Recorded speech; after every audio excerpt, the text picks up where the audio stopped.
akwai da za ka gani ka ji kawai lokaci ɗaya ka kyasa kana son ta, kai ma me yasa kake son ta baka sani ba. Akwai kuma wanda ka kashe mata kuɗi, ka kashe mata wanka, ka kashe mata murmushi, ka kashe mata komi, amma wallahi ba ta yin ka. Sai ta je tana son wani wanda bai da ko sisi, ka rasa mewa ne ya fi ni, kana ta ɓata rai. Al'arwahu junudun mujannada, Allah bai sa group ɗin ku iri ɗaya ba ne.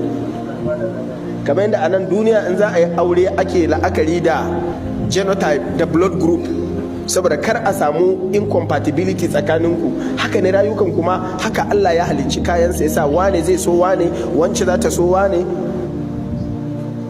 wasu kuma ba za su so hakan ba wai don saboda wane bai da kirki ko wance ba ta da kirki ba, a'a Allah bai hada rayukansu a wuri ɗaya bane. Jama'a muna fahimta? Don haka a tsakaninmu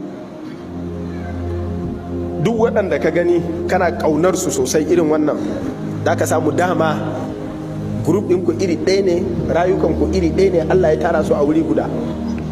Shine ma al'arwahu junudun mujannada, bi mana al'arwahu majmu'atun mujamma'a.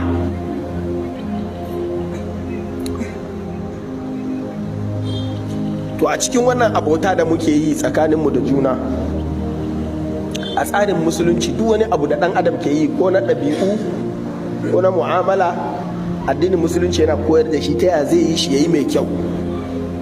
Don haka wannan darasi namu shine yaya ake yin abota ta gari, yaya ake zaben aboki na gari wanda abotar za ta yi muku amfani, yaya kuma ake rayuwa ta yadda za a amfani juna, a ji daɗin zama da juna, daɗin wato abotar ta yi muku amfani a nan kuma har ta yi muku amfani bayan kun mutu.